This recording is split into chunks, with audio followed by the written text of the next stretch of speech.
चलो बच्चों, मैं आपको सवाल नंबर 14 करवा रहा था। बताइए बच्चे, इस सवाल का क्या आंसर है? क्लियरली दिखाई दे रहा है? लास्ट क्लास हो नहीं पाई थी ना पूरी। हाँ, हेक्सागन, रेगुलर हेक्सागन का कॉन्सेप्ट मैं आपको पढ़ा रहा था, रेगुलर हेक्सागन का।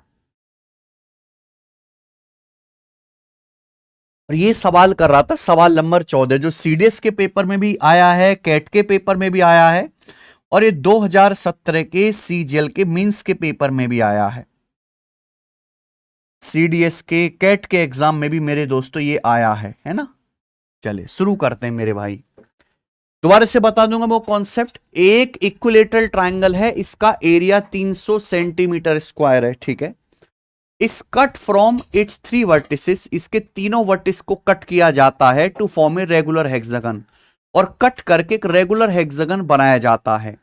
तो सवाल हमारा ये है, बताइए रेगुलर हेक्सागन का जो एरिया है वो इस ट्रायंगल के एरिया का कितना परसेंट है, ये मेरा क्वेश्चन है मेरे भाई। समझ में आया? चले, तो कॉन्सेप्ट हमने आपको ये बता भी दिया था शायद कि भाई एक रेगुलर हेक्सागन क्या होता है। सब लोग अपनी कॉपी में लिख लो मेरे दोस्तों, रेगुलर हेक्सागन क्या होता है। हिंदी में कहेंगे समषटभुज। हिंदी में क्या कहेंगे मेरे भाई? समषटभुज। हेक्सागन का मतलब एक ऐसा मेरे दोस्तों बहुभुज जिसमें 6 भुजाएं हो, 6 साइडों और 6 की 6 बराबर हो। क्लियर है? आप बोलोगे यस सर एकदम क्लियर है, इस तरीके से। ये ठीक है जी। एक ऐसा पॉलीगन जिसमें 6 साइडों और 6 की 6 बराबर हो, वो रेगुलर हेक्सागन कहलाता है। ठीक है जी। आप बोलोगे हाँ जी सर एकदम क्लियर है। जैसे कि मेरे दोस्तों ये एक रेगुलर हेक्सागन है, इसमें 6 साइड हैं, 1 2 3 4 5 6, दिखाई दिया? ये 6 की 6 साइड बराबर हैं, तो ये क्या है बच्चों? ये रेगुलर हेक्सागन है। एक बात ध्यान रखना, ठीक है, मैं आपको पढ़ा भी दूंगा, ये मेंसुरेशन में आता है बच्चों कि रेगुलर हेक्सागन का हर एक इंटीरियर एंगल 120 डिग्री का होता है। रेगुलर हेक्सागन का हर एक आंतरिक कोण 120 डिग्री का होता है, यानी कि ये कोण 120 डिग्री का है प्यारे बच्चे। ये सामने वाला एंगल, हर एक एंगल है, जितने भी एंगल हैं ये सारे के सारे कितने डिग्री के हैं? 120 डिग्री के हैं। ठीक है जी। अब आप मेरे भाई ध्यान से सुनना सब लोग। अब मान लीजिए कि मैं एक लाइन खींचता हूं ये वाली, कि इस रेगुलर हेक्सागन के 2 बराबर टुकड़े कर रही है। आप कहोगे सर हाँ जी ये तो रेगुलर हेक्सागन हाफ हाफ हो गया, आधा आधा, तो ये एंगल भी 120 डिग्री का आधा आधा हो जाएगा भाई। ये एंगल भी हाफ हाफ हो जाएगा, यानी कि अगर ये 60 डिग्री है तो ये एंगल भी 60 डिग्री का होगा, 120 का आधा आधा। ये एंगल अगर भाई 60 डिग्री है तो ये एंगल भी 60 डिग्री का होगा कि नहीं? आप बोलोगे ये जी सर बिल्कुल होगा। इसी तरीके से अगर मैं ये लाइन खींचता हूं, ये वाली लाइन मैंने खींची, ये भी रेगुलर हेक्सागन को आधा आधा कर रहा है, तो ये एंगल भी आधा आधा हो जाएगा, 120 का आधा, ये 60 60 डिग्री का हो जाएगा। आप बोलोगे आंसर 60 60 डिग्री। ये एंगल भी हाफ हाफ हो जाएगा, ये भी 60 डिग्री होगा बच्चों, ये भी 60 डिग्री हो जाएगा, हाफ हाफ हो जाएगा। क्लियर? कोई परेशानी? अब अगर मैं ये लाइन खींचता हूं मेरे प्यारे भाई, तो सबको साफ साफ दिखाई दे रहा है कि इस रेगुलर हेक्सागन के 2 टुकड़े हो गए, ऊपर आधा नीचे आधा। ये पूरा 120 डिग्री, तो आधा आधा हो गया 60 60 डिग्री। ये ऊपर 60 डिग्री आधा, ये नीचे 60 डिग्री। आप बोलोगे हाँ सर रेगुलर हेक्सागन 120 डिग्री है, तो आधा आधा हो गया, हाफ हाफ। ये 60 डिग्री है मेरे प्यारे बच्चों, तो ये 60 डिग्री है। क्लियर? आप बोलोगे यस सर एकदम क्लियर है, इसमें कोई भी परेशानी नहीं है। तो बेसिकली अगर आप यहां पे ध्यान से देखो तो 6 इक्विलेटरल ट्रायंगल दिखाई दे रहे हैं, 6 ट्रायंगल दिखाई दे रहे हैं, और ये 6 के 6 ट्रायंगल इक्विलेटरल हैं, समबाहु त्रिभुज। क्योंकि ये 60 डिग्री, ये 60 डिग्री, तो ये एंगल भी कितना बचेगा? 60 डिग्री बचेगा। आप बोलोगे आंसर ये 60 डिग्री, ये 60 डिग्री, तो ये भी 60 डिग्री बचेगा। इस ट्रायंगल को देखो, अगर 2 कोण 60 है तो तीसरा कोण भी 60 डिग्री का होगा, तीसरा एंगल भी 60 डिग्री का होगा, ये एंगल भी 60 डिग्री का होगा, ये एंगल भी 60 डिग्री का होगा। और आप में से सभी बच्चों को पता है कि अगर किसी ट्रायंगल के तीनों एंगल 60 60 डिग्री की हैं तो उसकी तीनों साइड बराबर होंगी, यानी कि वो इक्विलेटरल ट्रायंगल बनेगा। यानी कि regular hexagon basically 6 equilateral triangle को सटा के बनता है। अगर 6 समबाहु त्रिभुज की चोंच को ऐसे सटा के रख दिया जाए तो आपका रेगुलर हेक्सागन बन जाएगा। तो regular hexagon means 6 equilateral triangle. Regular hexagon के भीतर 6 समबाहु त्रिभुज होते हैं। यह बात आपको समझ में आ गया था?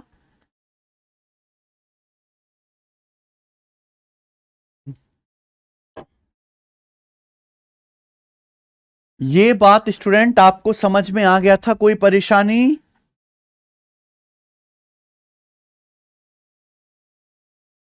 क्लियर है? चलो अब अगला कॉन्सेप्ट मेरे प्यारे भी, अगला कॉन्सेप्ट हमको ये समझना है कि जैसे मान लो कि ये एक इक्विलेटरल ट्राइंगल है मेरे भाई, ये एक समबाहु त्रिभुज है, ये ए बी सी मेरे दोस्तों इक्विलेटरल ट्राइंगल है। आप बोलोगे जी सर बहुत बढ़िया, ये समबाहु त्रिभुज है। अगर इक्विलेटरल ट्राइंगल है तो इसके तीनों एंगल भी बराबर होंगे 60-60 डिग्री के। ये एंगल 60 डिग्री का है, ये एंगल 60 डिग्री का है, तो ये एंगल भी 60 डिग्री का होगा। क्लियर बात? आप बोलोगे हाँ सर। तो यहां पे तीनों एंगल बराबर होंगे, एबीसी इक्विलेटरल ट्राइंगल है, समबाहु त्रिभुज। क्लियर? अब मेरे दोस्तों अगर इस इक्विलेटरल ट्राइंगल में मैं एक साइड के पैरेलल कोई लाइन खींच दूं, मान लीजिए मैंने ये लाइन खींच दी, मान लो मैंने साइड बीसी के पैरेलल, इस साइड बीसी के पैरेलल मेरे दोस्तों मैंने ये वाली लाइन खींच दी क्या? इस समबाहु त्रिभुज एबीसी में मैंने साइड बीसी के पैरेलल ये वाली लाइन खींच दी मेरे प्यारे भी, डीई। कोई दिक्कत इसमें? आप बोलोगे नहीं सर कोई भी दिक्कत नहीं है। तो ये जो छोटा ट्राइंगल बनेगा, ट्राइंगल एडीई, ये भी इक्विलेटरल ही बनेगा। समबाहु त्रिभुज में अगर किसी भी एक भुजा के समांतर दूसरी लाइन खींचोगे तो जो छोटा ट्राइंगल बनेगा एडीई वो भी इक्विलेटरल ही बनेगा। क्योंकि देखो अगर मैंने पैरेलल लाइन खींची है तो ये 60 डिग्री है, तो ये एंगल भी 60 डिग्री होगा। भाई क्यों होगा? सपने आ रहे हैं? करस्पॉन्डिंग एंगल बच्चों, संगत कोण आप जानते हैं, अगर ये 60 डिग्री है तो ये एंगल भी 60 डिग्री होगा मेरे भाई, करस्पॉन्डिंग एंगल संगत कोण। यानी कि एक छोटा जो हमारे पास ट्राइंगल बन के आया ये वाला, ये ट्राइंगल भी कैसा बन गया? इक्विलेटरल बन गया। तो आपने कुछ कॉन्सेप्ट सीखा कि भैया अगर किसी समबाहु त्रिभुज में एक भुजा के पैरेलल दूसरी लाइन खींचेंगे, इक्विलेटरल ट्राइंगल के में एक साइड के पैरेलल दूसरी लाइन खींचेंगे, तो जो छोटा ट्राइंगल बनेगा ये छोटा ट्राइंगल भी इक्विलेटरल ही बनेगा। समझ में आया? आप बोलोगे जी सर बिल्कुल सही, अच्छे से समझ आ गया। किसी बच्चे को मेरी कही की बात में जरा सा भी डाउट हो तो बताइए बच्चों। केवल समबाहु त्रिभुज में होगा कि भाई छोटे ट्राइंगल के पैरेलल अगर एक साइड के पैरेलल दूसरी भुजा खींचोगे तो जो छोटा त्रिभुज बनेगा वो भी समबाहु ही बनेगा। उसका कारण है क्योंकि इस छोटे ट्राइंगल के भी तीनों एंगल 60-60-60 डिग्री के हो जाएंगे। बोलो हां। अब अगर ये दोनों कॉन्सेप्ट आपको अच्छे समझ में आ गए तो ये सवाल आप मुझे करके बताइए जरा। ये सवाल मेंस के पेपर में पूछा गया है। कॉन्ग्रुएंट भी हो गए सर? अरे कॉन्ग्रुएंट क्यों हो गए भाई? कॉन्ग्रुएंट कैसे हो गए? क्या आप कॉन्ग्रुएंट क्या समझते हो भाई? कॉन्ग्रुएंट मतलब ऐसे दो ट्राइंगल जिनका सब कुछ एरिया, पेरीमीटर, एंगल, साइड सब बराबर हो। नहीं, सिमिलर हुए ना ये बेटा, कैसी बात कर रहे हो आप? चलो अब इस सवाल को पढ़िए, मेंस का पूछा हुआ एक इक्विलेटरल ट्राइंगल जिसका एरिया 300 सेंटीमीटर स्क्वायर है, इसके तीनों वर्टिसेस को कट करके एक रेगुलर हेक्सागन बनाया गया है। अब ये बोला है कि रेगुलर हेक्सागन का एरिया ट्राइंगल का कितना परसेंट है। ठीक है बच्चे, देखो इस सवाल में सबको पता है पहली लाइन का कोई लेना देना नहीं है ना, इसका कोई लेना देना नहीं है सवाल से मेरे दोस्तों, क्योंकि हमें यहां पर परसेंटेज बताना है। मान लो भाई ये एक इक्विलेटरल ट्राइंगल है, समबाहु त्रिभुज। मान लो मेरे प्यारे भाई कि ये इक्विलेटरल ट्राइंगल है, एक समबाहु त्रिभुज है जिसके तीनों एंगल बराबर हैं। ये एंगल भी इसका 60 डिग्री का है, ये एंगल भी 60 डिग्री का, ये एंगल भी 60 डिग्री का। सुनते रहना मेरे भाई मेरी बात, 60-60 डिग्री का। अब बोला है ये समबाहु त्रिभुज है एबीसी, इसके तीनों वर्टेक्स को कट करके, तीनों शीर्षों को काटकर एक रेगुलर हेक्सागन बनाया गया है। तो आप मुझे बताओ कि रेगुलर हेक्सागन कैसे बनेगा। मुझे दोस्त ये बताइए कि रेगुलर हेक्सागन कैसे बनेगा। जैसे ये वाला वर्टेक्स आप काटो तो ऐसे कट करो, खटैक, आप कहोगे सर कहां बना? आप मेरे प्यारे भाई इस भुजा बीसी के पैरेलल लाइन खींच लो, इस साइड के पैरेलल एक लाइन खींचो मेरे प्यारे भाई, ठीक है जी। आप बोलोगे सर नहीं बनना, नहीं बनना रेगुलर हेक्सागन है। आपने ये मेरे दोस्तों ऐसे कट कर लिया खचैक, इसी तरीके से आपने साइड ए बी के पैरेलल ऐसे कट कर दिया, साइड ए बी के पैरेलल इस ये काट लिया वर्टेक्स सी पे। इसी तरीके से मेरे दोस्तों आपने ये काट लिया है ना, साइड एसी के पैरेलल, साइड एसी के पैरेलल तीनों वर्टेक्स पे कट लगा दिया। आप बोलोगे जी सर तीनों वर्टेक्स पे कट लगा दिया, तो मेरे भाई क्या आपको ये रेगुलर हेक्सागन नहीं दिख गया? क्या आपको ये हेक्सागन नहीं दिख गया? आप बोलोगे जी सर बिल्कुल सही, ये तो हमें हेक्सागन दिख गया सर, इसमें 6 भुजा दिख रही हैं, 1 2 3 4 5 6। आया मजा मेरे भाई? यानी कि रेगुलर हेक्सागन कैसे बनेगा? जब मैं तीनों वर्टेक्स पे कट लगाऊंगा इस तरीके से मेरे भाई, साइड के पैरेलल, ये भुजा बी से, बीसी के पैरेलल मैंने यहां पे ऐसे कट मारा खटैक, ये भुजा ए बी है, ए बी के पैरेलल मैंने इस तरीके से कट मारा खचैक, ठीक है भाई। ये भुजा एसी, एसी के पैरेलल मैंने ऐसे कट किया खचैक। आप बोलोगे यस सर बिल्कुल सही। और ये मेरे दोस्तों कैसे बन गया रेगुलर हेक्सागन में, यानी कि 6 भुजाओं से बंद आकृति। तो ये रेगुलर हेक्सागन बन गया 1 2 3 4 5 6, और ऐसे कट लगाना है कि 6 की 6 साइड बराबर हो। आप बोलोगे यस सर बिल्कुल सही, ये रेगुलर हेक्सागन बन गया। सवाल ये है कि इस रेगुलर हेक्सागन का या इस समषटभुज का जो एरिया है, सवाल ये है मेरे प्यारे भाई कि इस रेगुलर हेक्सागन का जो एरिया है वो इक्विलेटरल ट्रायंगल के एरिया का कितना परसेंट है। सवाल ये है मेरे भाई कि यहां पे ये जो एरिया है वो रेगुलर हेक्सागन का जो एरिया है वो इस इक्विलेटरल ट्रायंगल के एरिया का कितना परसेंट है, यही तो आपसे पूछा है। अब मेरे भाई मैंने अभी जस्ट 1 सेकंड पहले पढ़ाया कि ये जो रेगुलर हेक्सागन है इसका मतलब 6 इक्विलेटरल ट्रायंगल, अगर आप यहां पे देखोगे तो 6 इक्विलेटरल ट्रायंगल बनेगा मेरे भाई। हालांकि आकृति सही से बनी नहीं है यहां पर ये,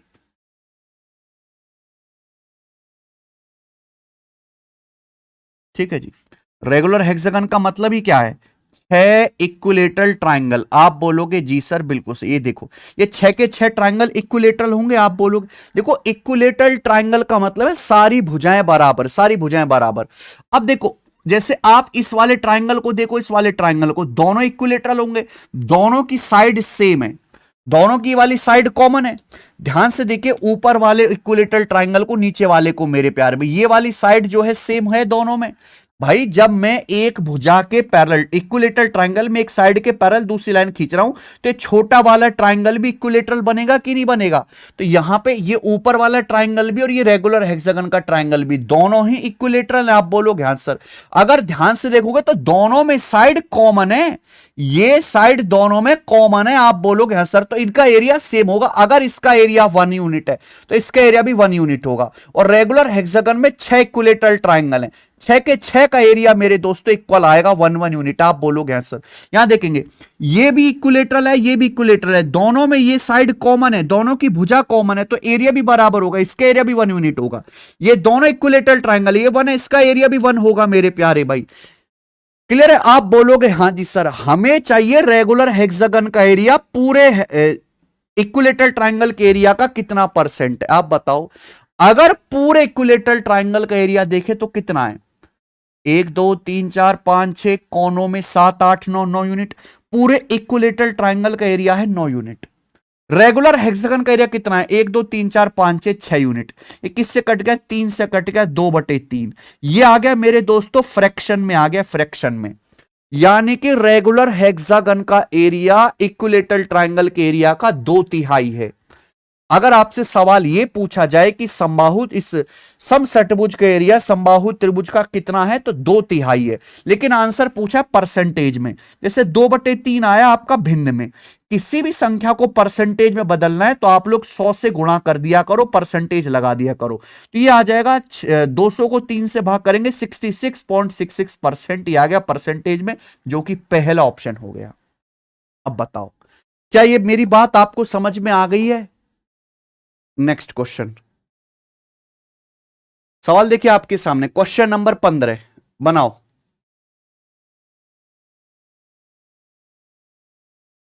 ये वाला समझ में आ गया सबको? इतने प्यार से मैंने आपको बताया कि भाई इस सवाल को सॉल्व करने में ये दो कॉन्सेप्ट लग रहे, मैंने आपको दोनों के दोनों कॉन्सेप्ट बता दिए, दोनों के दोनों, और उसके बाद ये सवाल मैंने आपको सॉल्व करा दिया। अरे हाँ या ना, कुछ तो कमेंट में लिख के बता दो कि समझ आया कि नहीं आया, कुछ तो बोला करो, केवल दिन भर रोते ही रहते हो। सर मैथ स्पेशल 23 की वैलिडिटी 1.5 ईयर में भाड़ में गया, मैथ स्पेशल 23। तुम ये बताओ कि तुम्हें ये सवाल समझ आया कि नहीं आया?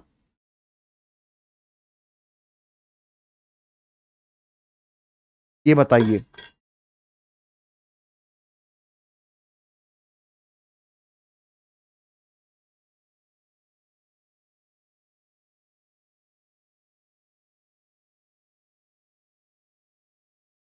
ठीक है, चलो आगे चलो, अगला सवाल करेंगे। सवाल नंबर आपके सामने 15, ये देखिए सवाल नंबर 15। ये सवाल रेलवे ग्रुप डी में भी आया है 2021 में, 22 में, रेलवे ग्रुप डी 2022 में, और ये सीडीएस 2016 में आया है। सवाल करके दिखाइए 15वां।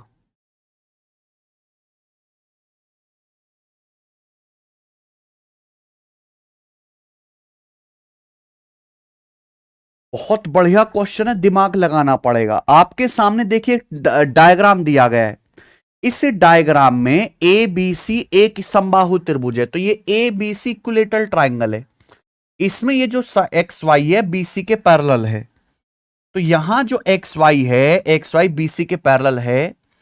ठीक है, ये जो एक्स वाई बीसी के पैरेलल है, ये एक्सपी जो है मेरे प्यारे भी, एक्सपी ये एसी के समांतर है। ठीक है, वाई क्यू जो है मेरे भाई, वाई क्यू ये ए बी के पैरेलल है। ठीक है, बोला X Y plus X P plus Y Q, इन तीनों का योग 40 है, तीनों का योग 40 सेंटीमीटर है। ठीक है, तो पूछा है पी क्यू का मान क्या होगा, ये सवाल है। बहुत अच्छा क्वेश्चन है। मैंने अभी अभी आपको एक कॉन्सेप्ट बताया कि भाई अगर एक इक्विलेटरल ट्राइंगल है, मान लो अगर एक इक्विलेटरल ट्राइंगल है जिसके तीनों एंगल बराबर होंगे 60-60 डिग्री के, तीनों भुजाएं बराबर होंगी, अगर किसी इक्विलेटरल ट्राइंगल में एक साइड के पैरेलल दूसरी साइड खींची जाएगी, तो छोटा जो ट्राइंगल बनेगा, छोटा जो ट्राइंगल बनेगा वो ट्राइंगल भी इक्विलेटरल ही होगा। ये त्रिभुज भी जो बनेगा ये भी इक्विलेटरल ही बनेगा, केवल इक्विलेटरल ट्राइंगल में। ठीक है, आप बोलोगे यस सर बिल्कुल सही, ये कॉन्सेप्ट मैंने अभी आपको बताया, इसी कॉन्सेप्ट पर सवाल है ये। अब एक बार खुद से भी जरा ताकत लगाओ इस सवाल को करने की। बड़ा कर दूं मैं क्वेश्चन? भाई ये तो ग्रुप डी का ही सवाल है। हाँ जी, बताइए। अगर आप यहां पे ध्यान से देखेंगे तो एबीसी समबाहु त्रिभुज है, एक्स वाई बीसी के पैरेलल है। अब ये जो लाइन एक्स वाई है बीसी के पैरेलल है, तो जो ट्राइंगल ए एक्स वाई है इक्विलेटरल होगा, समबाहु त्रिभुज होगा। भाई अगर ये साइड स्मॉल एक्स है तो ये भी स्मॉल एक्स होगा मेरे भाई, ये भी स्मॉल एक्स होगा। मान लो कि कोई दिक्कत इसमें, इक्विलेटरल बनेगा। अब जैसे यहां पर बोला गया है कि ये जो एक्सपी है ये एसी के पैरेलल है, तो यहां पे जो छोटा ट्राइंगल बनेगा बीएक्सपी ये भी इक्विलेटरल बनेगा, समबाहु त्रिभुज बनेगा कि नहीं? यानी कि अगर ये साइड स्मॉल वाई है तो ये भी स्मॉल वाई बनेगा, ये भी स्मॉल वाई बनेगा। बोलो हाँ। कि यहां तक किसी को कोई परेशानी? आप बोलोगे नहीं सर भाई इक्विलेटरल ट्राइंगल है, अब इसमें आपने पैरेलल लाइन खींची तो छोटा ट्राइंगल भी तो इक्विलेटरल बनेगा। यह देखिए, ये जो वाई क्यू है, वाई क्यू ए बी के समांतर है, ए बी साइड के पैरेलल है वाई क्यू, तो जो छोटा ट्राइंगल वाई क्यू सी है ये भी समबाहु त्रिभुज होगा, यानी कि तीनों भुजाएं बराबर। अगर ये जेड है तो बच्चों ये भी जेड होगा, ये भी जेड होगा, तीनों साइड बराबर हो जाएंगी। लेकिन हमारी परेशानी क्या है? हमारी परेशानी है कि हमें ये लेंथ पी क्यू निकालनी है, पी क्यू, पी क्यू निकालनी है। अच्छा सवाल में दिया क्या है? सवाल में ये दो चीजें दी हैं कि यहां इक्विलेटरल ट्राइंगल की हर एक साइड 30 सेंटीमीटर है, समबाहु त्रिभुज की प्रत्येक साइड 30 सेंटीमीटर है, और X Y plus X P plus Y Q 40 है। ये X Y plus X P plus Y Q 40 centimetre, ये सवाल में दिया आपसे पी क्यू का मान पूछा है। बताओ मेरे दोस्त क्या होगा? देखो अगर इस इक्विलेटरल ट्राइंगल की हर एक साइड 30 सेंटीमीटर है, तो भैया हम क्या कर सकते, तीनों साइड को जोड़ के पेरीमीटर निकाल लो। भाई इस समबाहु त्रिभुज का पेरीमीटर क्या आएगा मेरे भाई? पेरीमीटर। अगर किसी इक्विलेटरल ट्राइंगल की साइड 30 है तो उसका पेरीमीटर कितना होगा, 90 सेंटीमीटर। जबकि पेरीमीटर होता क्या, तीनों साइड का योग।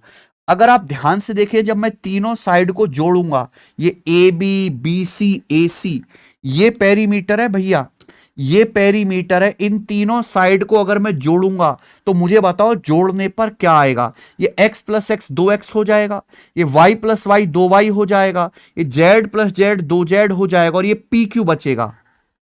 देखो ना, ये x और ये x जुड़ गया, 2x हो गया। आप बोलोगे जी सर बिल्कुल सही, कोई प्रॉब्लम नहीं। ये y और ये y हो गए, 2y हो गया। आप बोलोगे जी सर बिल्कुल सही, कोई परेशानी नहीं। ये देखो, ये z प्लस जेड, ये 2z हो गया, ये बिल्कुल सही, कोई प्रॉब्लम नहीं। ठीक है, और ये बच गया मेरे दोस्तों आपका यहां पे पी क्यू, ये पी क्यू हो गया। कोई दिक्कत? आप बोलोगे नहीं सर हमें कोई भी दिक्कत नहीं है जब तीनों साइड को जोड़ा। अगर आप यहां से दो कॉमन, एक ही स्टेप का सवाल है, ऐसा नहीं कि आपको बहुत ज्यादा मेहनत करनी पड़ रही है, मेहनत तो अभी कर होगी। यहां से दो कॉमन आ गया, twice of X plus Y plus Z plus P Q बराबर कितना है मेरे प्यार भी, 90 है। ये भी लिखना नहीं है, दिमाग लगाना है। अच्छा, ये x plus Y plus Z ही तो दिया है सवाल में, 40 दोस्त, यही तो 40 दिया है। x plus Y plus Z क्या है, X Y plus X P plus Y Q, X Y plus X P plus Y Q. मैंने एक्स वाई को ही एक्स माना है, मैंने एक्स पी को वाई माना है, मैंने वाई क्यू को जेड माना है, यानी कि X plus Y plus Z 40 है। तो ये जो X plus Y plus Z है भाई, इसका मान कितना है, 40 आ गया। तो 2 गुणा 40 प्लस पी क्यू बराबर हो गया स्टूडेंट 90। तो 40 दूनी 80, 90 में से 80 घटाएंगे तो पी क्यू की वैल्यू कितनी आ गई, 10 आ गई। और 10 सेंटीमीटर इस सवाल का आंसर है। लो, डी ऑप्शन यहां से एकदम ठीक है।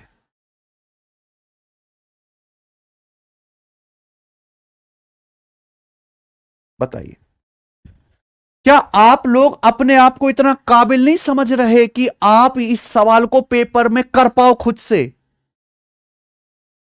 क्या आप अपने आप को इतना काबिल भी नहीं समझते कि आप ऐसे सवालों को देख के रोने लगो? मुझे बताइए, इतना कमजोर समझते हो क्या आप? नहीं सर ये भी नहीं पढ़ेंगे हम, तो इससे भी आसान पेपर आना चाहिए, हम नहीं करेंगे सर इतना। तनख्वाह हम सरकार से 50,000 मांग रहे हैं, पर हम इतना सवाल नहीं करेंगे सर, ना, इतना नहीं करेंगे सर।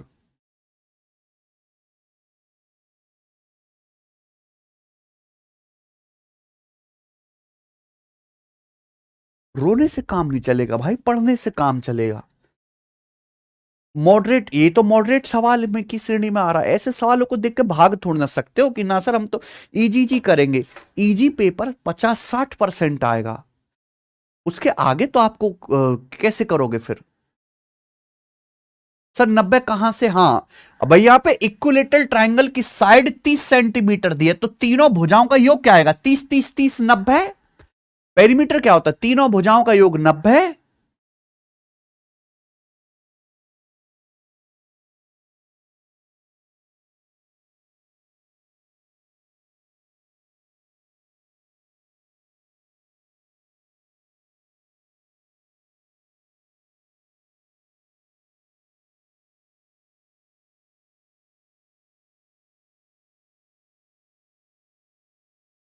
ठीक है, चलो आगे चलते हैं।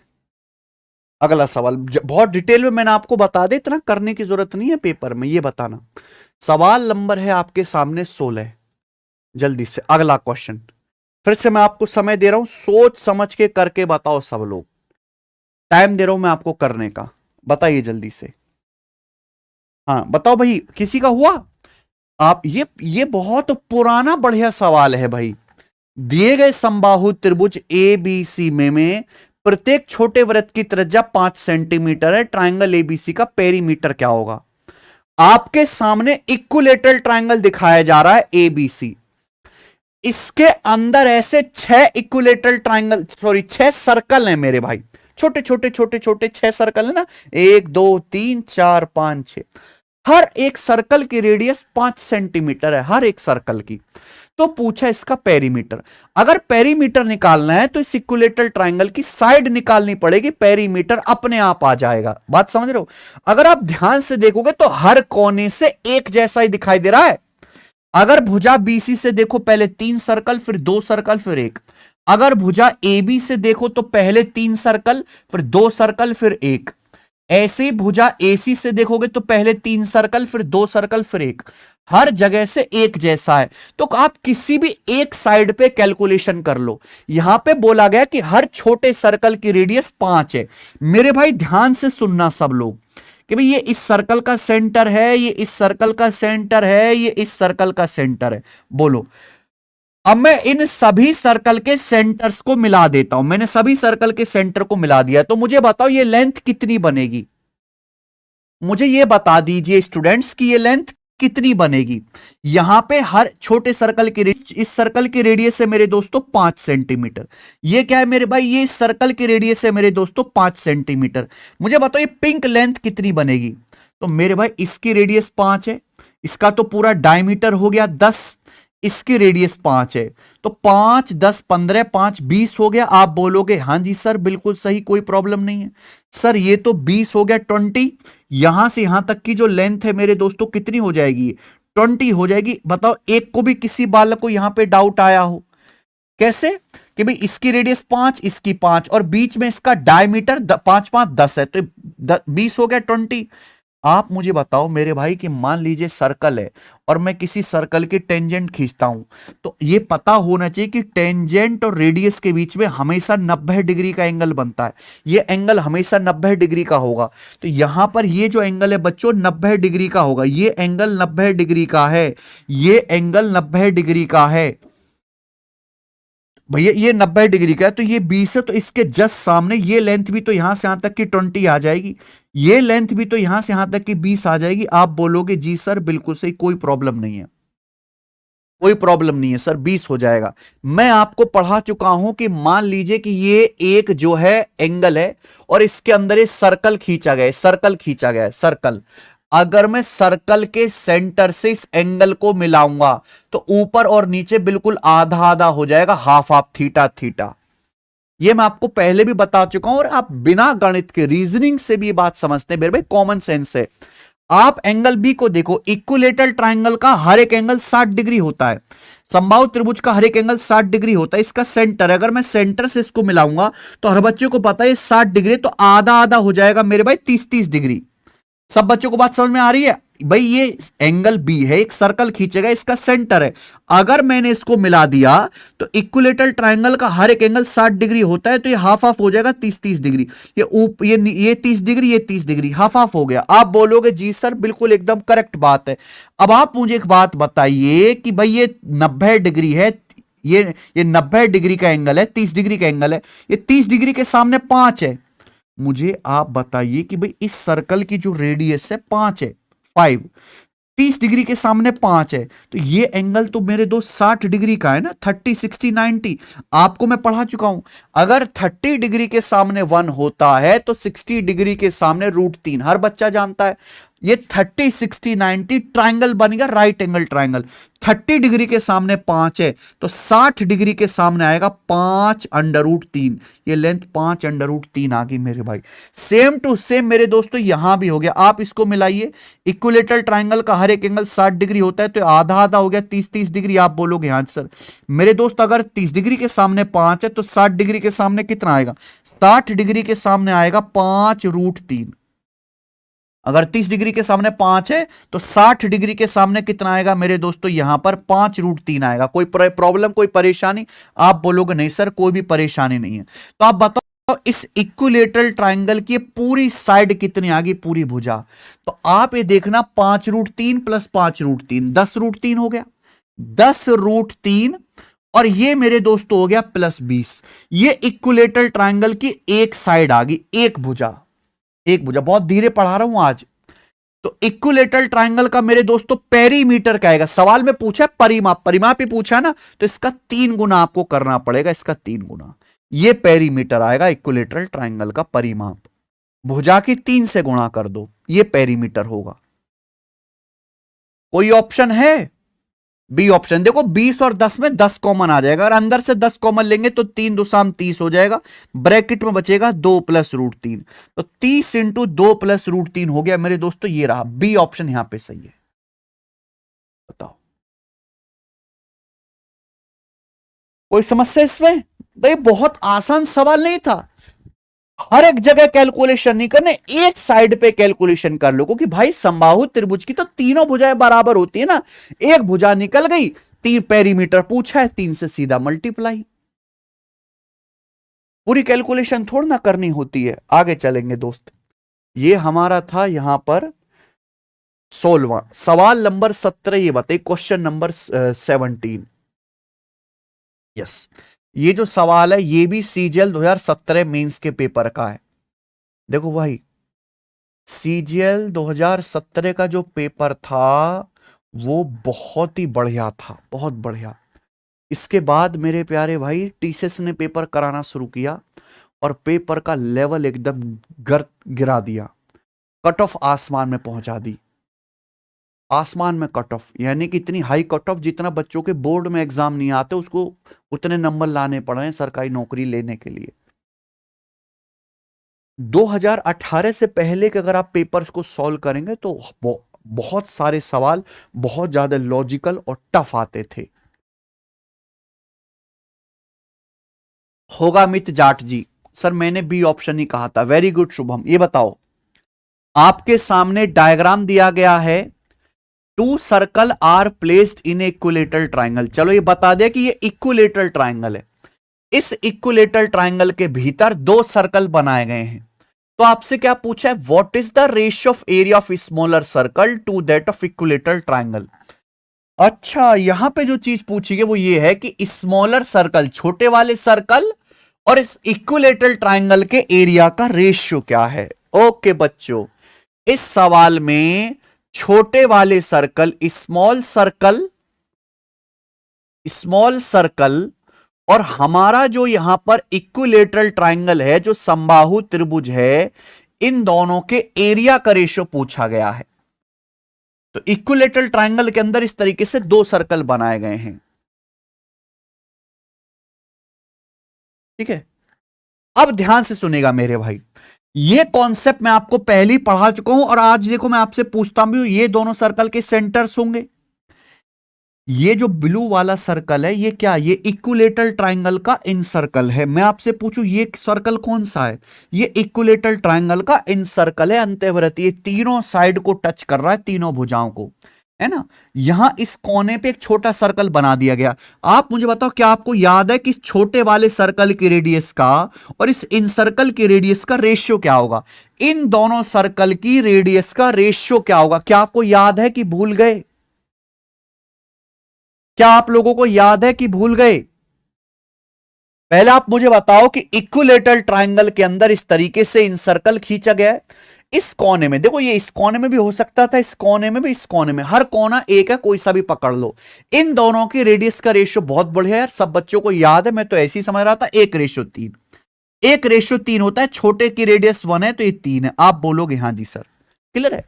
अब बात यह है कि यहां मेरे दोस्तों अगर मुझे इक्विलेटरल ट्राइंगल का एरिया निकालना है तो साइड चाहिए, आप बोलोगे यस सर साइड चाहिए। तो मुझे बताओ इस इक्विलेटरल ट्राइंगल की साइड कितनी होगी, ये भुजा कितनी होगी, इक्विलेटरल ट्राइंगल की साइड कितनी होगी। सब बच्चे बात जानते हैं कि इक्विलेटरल ट्राइंगल की इन रेडियस, इक्विलेटरल ट्राइंगल की इन रेडियस बराबर होता है a/2√3, ये रेडियस का फॉर्मूला है। अगर किसी समबाहु त्रिभुज की भुजा a है तो उसकी इन रेडियस होती है a/2√3।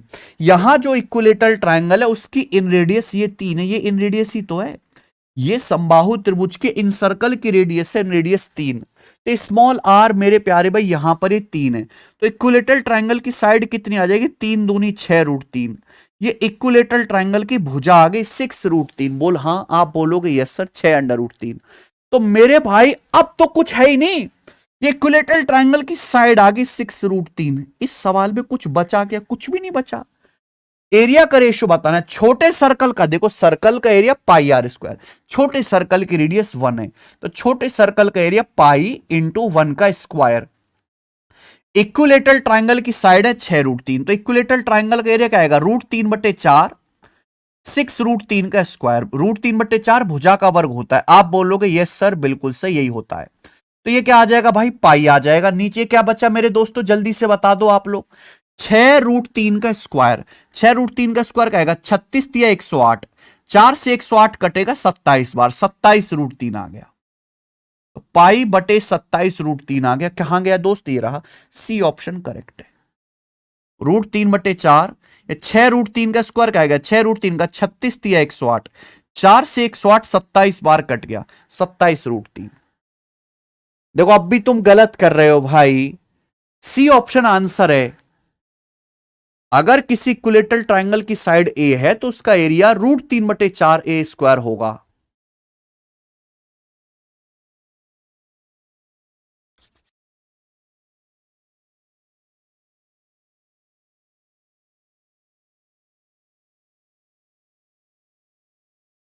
कर लोगे? तो इस लेवल तक के सवालों के लिए तो आपको तैयार रहना चाहिए। आगे चलेंगे मेरे प्यारे दोस्त। सवाल नंबर है 18। सवाल नंबर है 18। ठीक है जी।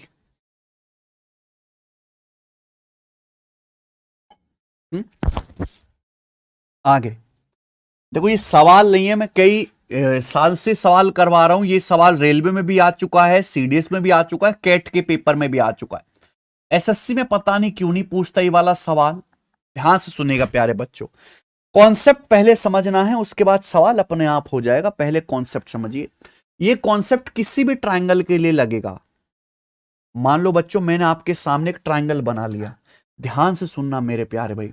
मान लीजिए कि हमने आपके सामने इस तरीके से ट्रायंगल बना दिया, ये ट्रायंगल बना दिया।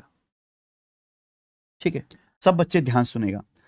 इन एनी ट्रायंगल, ये कॉन्सेप्ट किसी भी ट्रायंगल के लिए सत्य है, चाहे वो किसी भी साइज या किसी भी शेप का हो। तो भाई हमने आपके सामने एक ट्रायंगल बनाया हुआ है, ये रहा ट्रायंगल ABC। हमने आपके सामने भाई ये ट्रायंगल बनाया, ट्रायंगल ABC। अब एक बात बताइए बच्चों, अगर इस ट्रायंगल की तीनों साइड को, मान लीजिए ट्रायंगल ABC है, मान लो बच्चों ट्रायंगल ABC मैंने बनाया, इस ट्रायंगल का एरिया A है और इस ट्रायंगल का पेरीमीटर P है। ध्यान सुनिएगा भाई, हमने आपके सामने एक ट्रायंगल बनाया है ABC, इस ट्रायंगल का एरिया A है और तीनों साइड का योग यानी कि पेरीमीटर इस त्रिभुज का P है। आप बोलोगे जी सर बिल्कुल सही। अब मैं आपसे सवाल पूछूंगा, ये डिपेंड करता है कि आपने कितना बढ़िया से पढ़ा है। अगर इस ट्रायंगल की तीनों साइड के मिड पॉइंट को मिला दिया जाए, अगर इस ट्रायंगल की तीनों साइड के मिड पॉइंट्स को मिला दिया जाए, तो मेरे प्यारे दोस्तों एक ट्रायंगल और बन जाए। अगर मैं तीनों साइड के मिड पॉइंट को मिला दूं, तो तीनों साइड के मिड पॉइंट को मिलाने से एक और ट्रायंगल बन जाएगा, जिसे बोलते हैं मीडियल ट्रायंगल। मुझे बताओ कि अगर ट्रायंगल ABC का एरिया A है, तो ये जो ट्रायंगल बनेगा, इस ट्रायंगल का एरिया कितना होगा, ये बताओ। इस ट्रायंगल का एरिया कितना होगा, जल्दी से। हमारे पास एक ट्रायंगल ABC है जिसका एरिया है A। अब इस ट्रायंगल की तीनों साइड के मिड पॉइंट्स को मिला दिया, मीडियल ट्रायंगल बन गया। मीडियल ट्रायंगल कहते हैं। इस ट्रायंगल का एरिया क्या होगा, इस ट्रायंगल का एरिया क्या होगा?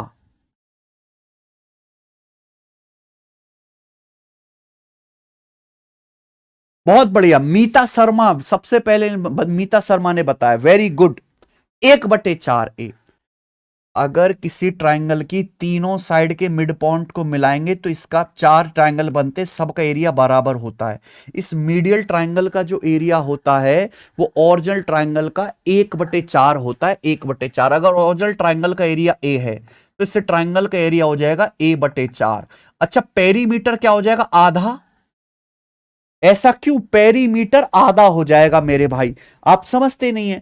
मान लीजिए कि भाई ये ट्रायंगल है, इसकी तीनों साइड के मिड पॉइंट को मिलाया, तीनों साइड के मिड पॉइंट को मिलाया, तो भाई अगर ये साइड x है, मिड पॉइंट को मिलाएंगे तो मिड पॉइंट थ्योरम से x/2 होगी। ये मैंने मिड पॉइंट को मिला। अगर ये साइड y है तो मिड पॉइंट थ्योरम से दो साइड के मिड पॉइंट को मिलाएंगे y/2 होगी। ये साइड अगर z है ये तो z/2 होगी। तो पेरीमीटर क्या है, हर भुजा आधा हो जाएगी, हर भुजा आधा हो जाएगी मेरे भाई। तो पेरीमीटर क्या आ जाएगा, पेरीमीटर भी आधा हो जाएगा मेरे दोस्तों, पेरीमीटर भी आधा हो जाएगा P/2। क्या आपको मेरी बात समझ में आ गई? दो कॉन्सेप्ट इकट्ठे पढ़ा रहा हूं मैं आपको, इकट्ठे दो कॉन्सेप्ट। क्लियर है? आप बोलोगे यस सर। तो अगर ओरिजिनल ट्रायंगल का एरिया ए है और इसके तीनों साइड के मिड पॉइंट को मिलाएंगे तो जो मीडियल ट्रायंगल बनेगा इसका एरिया कितना हो जाएगा? ए बटे 4। पेरीमीटर क्या हो जाएगा? आधा। ट्रायंगल एबीसी का पेरीमीटर पी है तो अंदर वाले का मीडियल ट्रायंगल का क्या होगा? पी बटे 2। अब फिर से करो मेरे भाई, ये जो मीडियल ट्रायंगल है इसके तीनों साइड के मिड पॉइंट्स को फिर से मिला दीजिए तो ये एक और ट्रायंगल बन जाएगा मेरे भाई। ये एक और ट्रायंगल बन जाएगा। आप बोलोगे हाँ सर ये एक और ट्रायंगल बन गया। तो मुझे बताओ इस ट्रायंगल का एरिया क्या होगा? जल्दी से बताओ इस ट्रायंगल का एरिया क्या होगा? तो आप बोलोगे सर फिर से बटे 4 हो जाएगा। एरिया सर फिर से बटे 4 हो जाएगा। ए बटे 4 का फिर से बटे 4 हो जाएगा तो क्या आ जाएगा? ए बटे 4 का स्क्वायर। ए बटे 4 का स्क्वायर। आप बोलोगे यस सर बिल्कुल सही, ए हो जाएगा। ए बटे 4 का स्क्वायर यानी कि ए बटे 16। कितना हो जाएगा मेरे दोस्तों? ए बटे 16। आप बोलोगे यस सर बिल्कुल सही। पेरीमीटर क्या? फिर से आधा हो जाएगा। फिर से पेरीमीटर पी था, पी बटे 2 हुआ मीडियल ट्रायंगल का, फिर और आधा हो जाएगा यानी कि पी बटे 4। पेरीमीटर पी बटे 4 हो जाएगा। तीसरे वाले ट्रायंगल का पेरीमीटर पी बटे 4। समझ में आया? आप बोलोगे जी सर कोई डाउट नहीं है, कोई जो है समस्या नहीं है। यहां तक आगे चले? नहीं नरेश मीना 60। अब इस ट्रायंगल की तीनों साइड के मिड पॉइंट्स को मिलाकर, तीनों भुजाओं के मिड पॉइंट्स को मिलाकर मेरे भाई फिर से एक और ट्रायंगल बन गया। इसका एरिया फिर से बटे 4 हो जाएगा। फिर से बटे 4। भाई ए बटे 16 का बटे 4 क्या हो जाएगा? ए बटे 64। भाई फिर से एरिया 1 बटे 4 होता जाएगा। ए बटे 16 को फिर से 4 से भाग करेंगे, ए बटे पेरीमीटर फिर से आधा हो जाएगा। पी बटे 4 का आधा पी बटे 8। पेरीमीटर फिर से आधा हो जाएगा। आप बोलोगे जी सर बिल्कुल सही, कोई परेशानी नहीं है। क्लियर है? ठीक है, समझ में आया? क्लियर है? तो आप एक बात समझ रहे हैं कि अगर ट्रायंगल एबीसी जिसका एरिया ए है, अगर इसके मिड पॉइंट्स को मिलाया तो जो ट्रायंगल बनेगा उसका एरिया बटे 4 हो जाएगा, पेरीमीटर बटे 2 हो जाएगा। फिर से एरिया बटे, और फिर से मेरे दोस्तों मैंने इसके मिड पॉइंट को मिलाया, फिर से एरिया बटे 4 हो जाएगा, पेरीमीटर बटे 2 हो जाएगा। क्लियर है? अगर ये प्रोसेस में इनफाइनाइट तक करता रहूं, यानी कि इसके मिड पॉइंट को फिर से मिला दूं, एक और ट्रायंगल बन जाएगा। फिर इसके मिड पॉइंट को फिर से मिला दूं, एक और ट्रायंगल बन जाएगा। फिर इसके मिड पॉइंट को फिर से मिला दूं, एक और ट्रायंगल बन जाएगा। तो अगर इसी तरीके से मैं मिड पॉइंट को मिलाते मिलाते इनफाइनाइट ट्रायंगल बना दूं, अनंत तक करता रहूं, तो ये बहुत सारे ट्रायंगल बन जाएंगे, इनफाइनाइट ट्रायंगल। इन सभी ट्रायंगल के एरिया का सम क्या होगा? इन सभी ट्रायंगल के एरिया का सम क्या होगा मेरे भाई? इन सभी ट्रायंगल के पेरीमीटर का सम क्या होगा? इन सभी ट्रायंगल के पेरीमीटर का योग क्या होगा? क्या आपको मेरी बात समझ में आ गई? क्या आपको हमारी बात समझ में आ गई? मैंने किया क्या कि हमारे पास एक ट्रायंगल एबीसी है जिसका एरिया ए है, पेरीमीटर पी है। हमने इसके तीनों साइड के मिड पॉइंट्स को मिलाया, एक ट्रायंगल बन गया जिसका एरिया बटे 4 होगा, पेरीमीटर बटे 2। फिर से मिड पॉइंट्स को मिलाया, फिर से एरिया बटे 4 हो गया, पेरीमीटर बटे 2। फिर से मिड पॉइंट को मिलाया, फिर से एरिया बटे 4 हो गया, पेरीमीटर बटे 2। पेरीमीटर आधा होता जाएगा, एरिया बटे 4 होता जाएगा। अगर मैं इनफाइनाइट तक अपने जीवन के एंड तक ये करता रहूं तो अनंत ट्रायंगल बन जाएंगे। उन सभी ट्रायंगल के एरिया का सम क्या होगा? पेरीमीटर का सम क्या होगा? आपके सामने लिखा हुआ है। अब ये एक ज्योमेट्रिक प्रोग्रेशन बन गई, ये गुणोत्तर श्रेणी बन गई।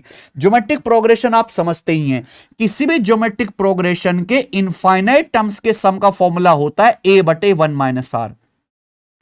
किसी भी ज्योमेट्रिक प्रोग्रेशन के इनफाइनाइट टर्म्स के सम का फॉर्मूला होता है a बटे 1 माइनस आर, जहां a फर्स्ट टर्म है और r मेरे दोस्तों कॉमन रेशियो है। a फर्स्ट टर्म है और r कॉमन रेशियो है मेरे भाई। अब यहां पे फर्स्ट टर्म क्या है? a है। फर्स्ट टर्म आपका ए है। कॉमन रेशियो कितना है? बटे 4, 1 बटे 4। एरिया 1 बटे 4 होता जा रहा है 1/4। बोलो, इसे कॉमन रेशियो बोलते हैं। ए से 1 बटे 4 हो गए, ए बटे 4 को फिर बटे 4 के 1 बटे 16 हो गया, फिर से 1 बटे 4 के ए बटे 64 हो गया मेरे भाई। क्लियर है? तो कॉमन रेशियो 1 बटे 4 है, तो 1 माइनस 1 बटे 4। 1 माइनस 1 बटे 4 नीचे हो जाएगा 3 बटे 4। 3 बटे 4 ऊपर चला जाएगा 4 बटे 3a। ये या कॉन्सेप्ट आ गया, इसको याद कर लीजिए। तो इन सभी ट्रायंगल के एरिया का जो सम होगा, ओरिजिनल ट्रायंगल के एरिया का 4 बटे 3a होगा।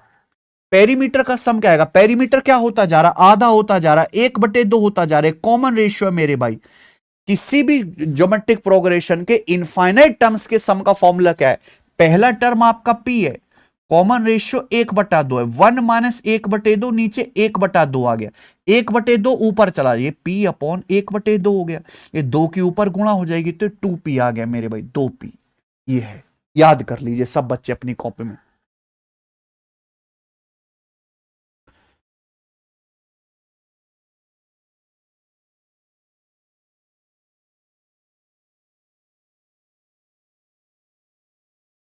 ठीक है दोस्त, सबको मेरी बात समझ में आ गई है?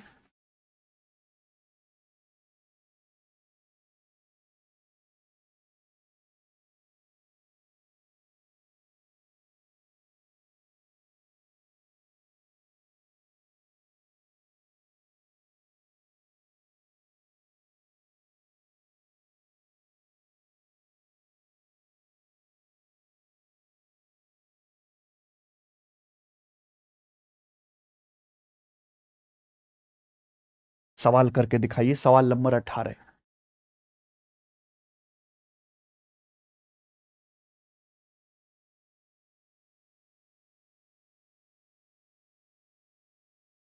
यूट्यूब पे BSSC सीजीएल के लिए अलग से कोई बैच स्टार्ट कीजिए सर।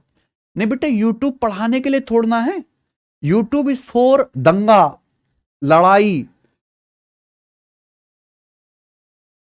ठीक है, कंट्रोवर्सी, हवाबाजी, एक दूसरे को नीचा दिखाना, बेइज्जती करना, इंटरव्यू देना, पॉडकास्ट करना, एक एक दिन में 10-10 हार रील अपलोड करना। यूट्यूब इसके लिए, पढ़ाने के लिए थोड़ना है।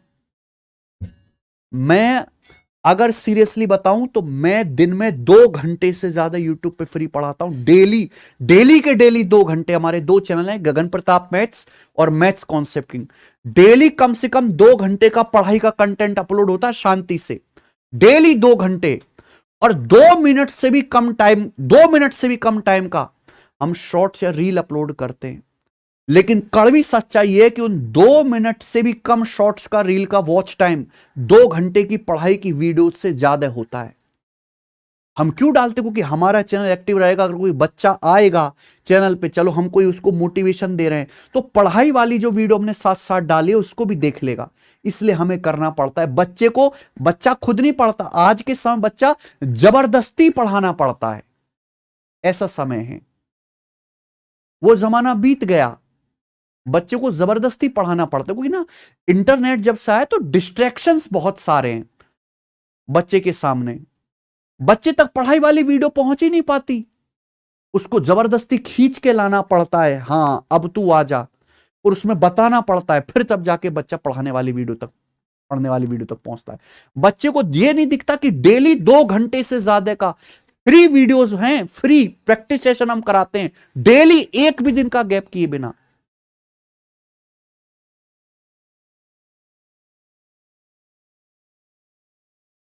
आप में से कितने बच्चों ने रेलवे ग्रुप डी का फॉर्म भरा है? एक बार कमेंट्स में बताइए। नहीं, वो तो इनको तो पता ही नहीं है बेचारों को किसी को। आप में से कितने बच्चे हैं जिन्होंने रेलवे ग्रुप डी का फॉर्म भरा है? रेलवे ग्रुप डी का फॉर्म भरने वाले कितने बच्चे हैं आप मुझे बताइए। मैं बता रहा हूं, ये अगस्त चल रहा है ना, सितंबर बीत जाए, अक्टूबर में ग्रुप डी के एग्जाम की डेट आ जाएगी। मुझे बताओ आप में से कितने बच्चे जिन्होंने दिल से आग लगा के रेलवे ग्रुप डी की तैयारी करी हो, फिर कहेंगे कि हमने फॉर्म भरा, नौकरी नहीं लगी, रेलवे चोर है।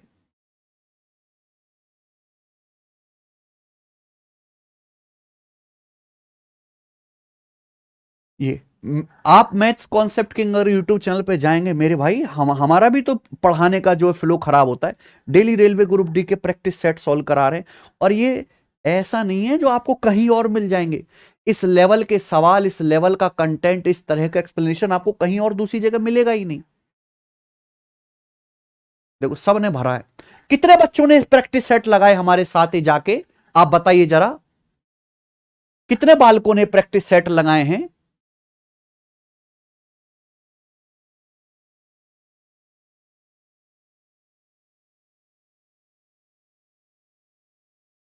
समस्या एक तरफ से थोड़ना भाई, समस्या दोनों तरफ से है।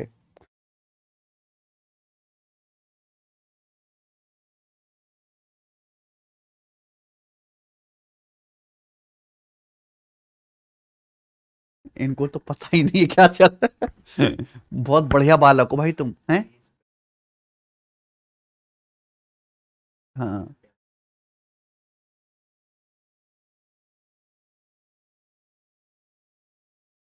चलो ये सवाल करके बताओ। सवाल नंबर 18, क्वेश्चन नंबर 18, ये क्वेश्चन करके दिखाइए जल्दी से। कॉन्सेप्ट मैंने सवाल के पीछे का बता दिया, अब मुझे सवाल सॉल्व करवाने की जरूरत नहीं है। पहले आप ये बताइए कि ये कॉन्सेप्ट सब बच्चों को समझ आ गया। केवल समझना नहीं है, ये याद भी आपको करना है। पेपर में आपके पास इतना समय नहीं होगा कि वहां इसको प्रूफ करेंगे तो इसको सॉल्व करेंगे। ठीक है जी, ये आपको याद करना है कि अगर कोई भी ट्रायंगल हो, किसी भी साइज का, किसी भी शेप का, अगर उसके मिड पॉइंट्स को मिला के एक ट्रायंगल बनाया जाए, फिर उसके मिड पॉइंट को मिला के एक ट्रायंगल बना दे, फिर उसके मिड पॉइंट को मिला के ट्रायंगल बना दो, और ऐसे ही हम जीवन भर ट्रायंगल बनाते रहे अनंत काल तक, तो जितने भी त्रिभुज बनेंगे उन सभी ट्रायंगल के एरिया का जो योग होगा वो कितना होगा? 4/3 होगा। उन सभी ट्रायंगल के पेरीमीटर का योग क्या होगा? 2p होगा। 2p होगा। आप बोलोगे यस सर। अब ये सवाल देखो, एक समबाहु त्रिभुज की भुजा 24 है, ठीक है। एक इक्विलेटरल ट्राइंगल है जिसका नाम दिया है T1। इस इक्विलेटरल ट्राइंगल T1 की जो साइड है 24 सेंटीमीटर है। अब एक दूसरा ट्राइंगल बनाया गया है जिसका नाम दे दिया T2। कैसे बनाया गया है? इस ट्राइंगल T1 के मिड पॉइंट्स को मिला के, एक त्रिभुज है T1, इसके तीनों भुजाओं के मिड पॉइंट्स को मिला के एक नया ट्राइंगल हमने बना दिया T2। फिर मेरे दोस्त एक तीसरा ट्राइंगल बनाया गया T3, ट्राइंगल T2 के मिड पॉइंट को मिलाकर, है ना। T1 के मिड पॉइंट को मिला के T2 बनाया, T2 के मिड पॉइंट को मिला के T3 बनाया। ऐसे ट्राइंगल बनाते जा रहे हैं। इस प्रोसेस को हम कंटिन्यू करते जाते हैं मेरे भाई। तो सवाल में यह पूछा गया, तो बताइए ऐसे जो भी ट्राइंगल बनेंगे, जो इनफाइनाइटली मेनी ट्राइंगल्स बनेंगे, इन सभी ट्राइंगल T1, T2, T3 के एरिया का योग क्या होगा? तो क्या होगा मेरे भाई? जो हमारा ओरिजिनल ट्राइंगल है वो एक इक्विलेटरल ट्राइंगल है जिसकी साइड है 24। तो उस इक्विलेटरल ट्राइंगल का एरिया होगा √3/4 भुजा का वर्ग। ये इस इक्विलेटरल ट्राइंगल का एरिया होगा मेरे भाई।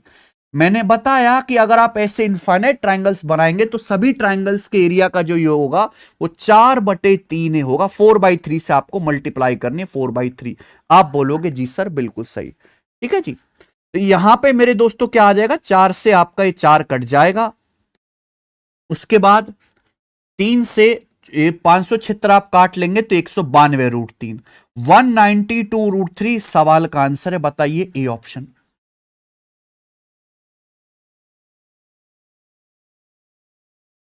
ए ऑप्शन है, ठीक है।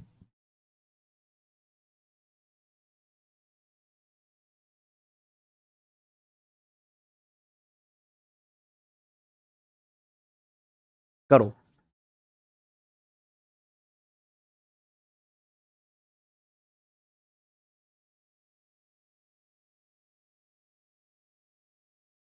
आपके सामने चित्र दिया गया है। यदि त्रिभुज ए भुजा की लंबाई वाला समबाहु, ये इक्विलेटरल ट्राइंगल है। अच्छा, इक्विलेटरल ट्राइंगल के अंदर ये इनसर्कल है, फिर उसके अंदर ये स्क्वायर है, फिर स्क्वायर के अंदर फिर से सर्कल है। ठीक है, ये लिखा होना चाहिए, लिखा नहीं है मेरे भाई कि पहले इक्विलेटरल ट्राइंगल है। नीतीश कुमार कह रहा हमारे बिहार में पौआ में काम हो जाता है। इक्विलेटरल ट्राइंगल है, ये उसके अंदर इन सर्कल है, उसके अंदर मेरे दोस्तों स्क्वायर है, फिर ये स्क्वायर के अंदर सर्कल है। तो ये जो शेडेड एरिया है ये स्क्वायर है बेटा, ये वाला क्या है? स्क्वायर। इस सर्कल का एरिया बताना है अगर इक्विलेटरल ट्राइंगल की साइड ए है। चलो आखिरी सवाल है मेरे भाई, करो जल्दी से। इस इक्विलेटरल ट्राइंगल की साइड ए है, बताओ दोस्त। तो मेरे भाई यस और नो, अगर इक्विलेटरल ट्राइंगल है तो ये इस इक्विलेटरल ट्राइंगल का इन सर्कल है। मुझे ये बताइए मेरे भाई कि इस इन सर्कल की रेडियस क्या होगी? अगर एक इक्विलेटरल ट्राइंगल की साइड ए है तो इसका जो इन सर्कल होगा इस इन सर्कल की रेडियस क्या होगी मेरे प्यारे भाई, तो वो उसका फॉर्मूला है a/2√3। आप बोलोगे जी सर बिल्कुल सही, कोई प्रॉब्लम नहीं। अब इस इन सर्कल के अंदर ये स्क्वायर खींचा गया है, तो ध्यान से सुनेगा मेरे भाई सब बच्चे कि भाई अगर ये सर्कल है और सर्कल के अंदर मैंने स्क्वायर एक वर्ग खींचा है, तो जो इस सर्कल का डायमीटर है वही स्क्वायर का डायगोनल है। जो इस सर्कल का डायमीटर है यही स्क्वायर का डायगोनल है, क्योंकि ये भी 90 डिग्री होगा, ये भी 90 डिग्री होगा मेरे भाई। तो यहां इस सर्कल की रेडियस है a/2√3। ये क्या है मेरे दोस्तों, ये इस सर्कल का डायमीटर है। डायमीटर क्या होता है, रेडियस का दुगुना।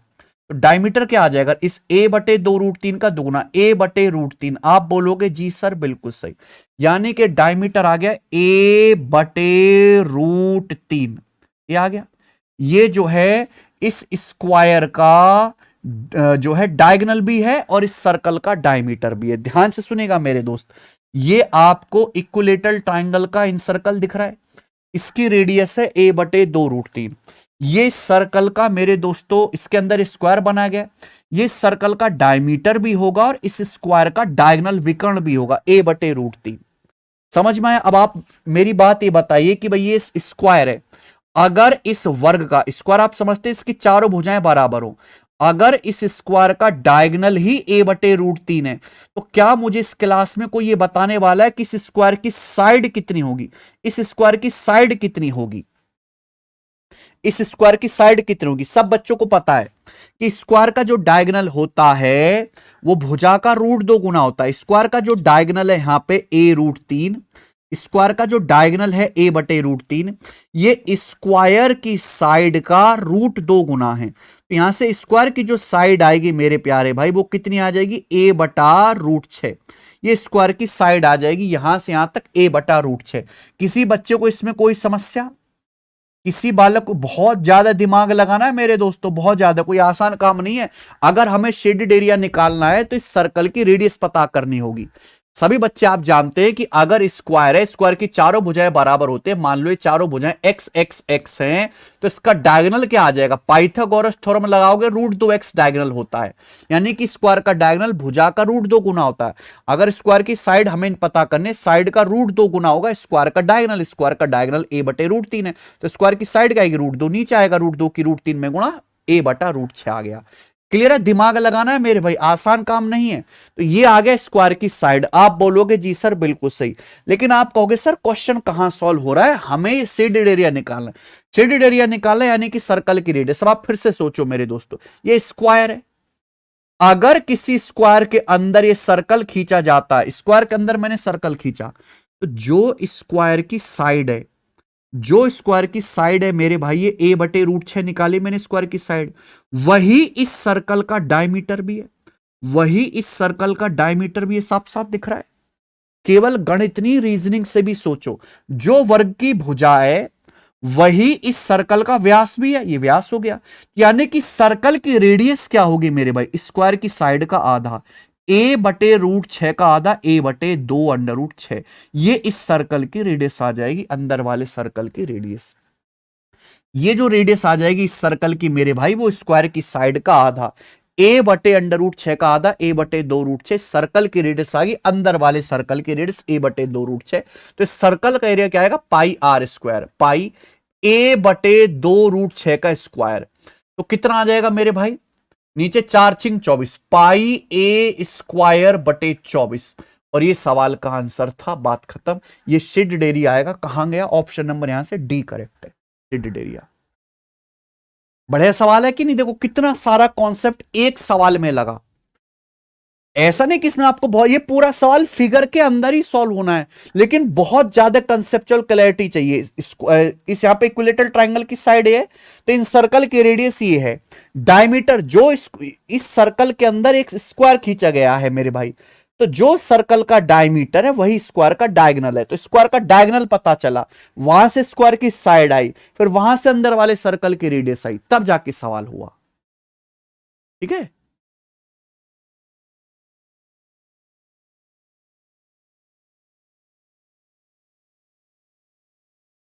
चलो आज इतना ही छोड़ेंगे मेरे भाई।